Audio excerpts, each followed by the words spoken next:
Состанокот на европските лидери во Брисел заврши без, како и што се очекуваше, каков било формален заклучок поврзан со можноста за старт на преговори за членство со Скопје и со Тирана. Тоа значи дека остануваат заклучоците на министерско ниво во кои се изразува уверување дека идното словенечко претседателство врз основа на напорите на португалското претседателство ќе биде успешно за да се отворат преговорите со Албанија и Северна Македонија. Дека Бугарија ќе игра тврдо и дека нема да попушти под сугестиите и притисоците на останатите членки, најави самиот претседател Радев пред вчерашниот старт на самитот. Няма как да кажем да преди. Нема начин да се каже да пред да видиме одржливи механизми за искоренување на искривената слика за Бугарија, од учебници, музеи, споменици до медиуми и државната политика. Не можеме да кажеме да се додека не бидеме убедени дека нашиот сосед нема да го гради својот идентитет врз кражба на бугарската историја. Европските интеграции не смеат да бидат заложник на билатерални прашања, реплицираше денеска македонскиот премиер. Преговорите со Унијата не смеат да се претворат во преговори со Бугарија.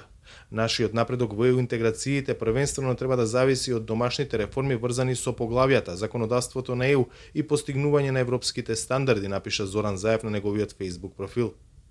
Опозицијата не отстапува од тврдењето дека во позадина се преговара за идентитетските прашања. Опозицијата е единствената која што се обидува да ги поспеши овие процеси, примерно преку утврдување на што е тоа за што не смее да се преговара.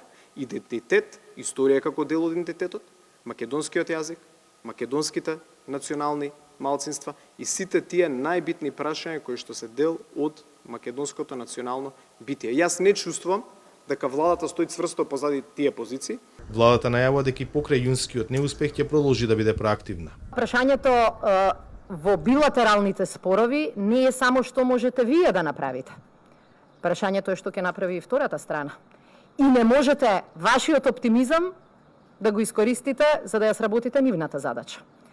Но мислам дека попаметниот пристап е да кажеме зад нас е голем успех, станавме членка на НАТО затоа што носевме паметни одлуки.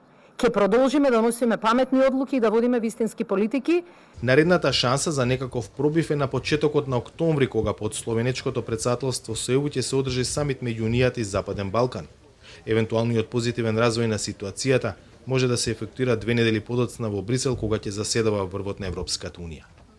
За Гласот на Америка, од Скопје, Владимир Мирчевски.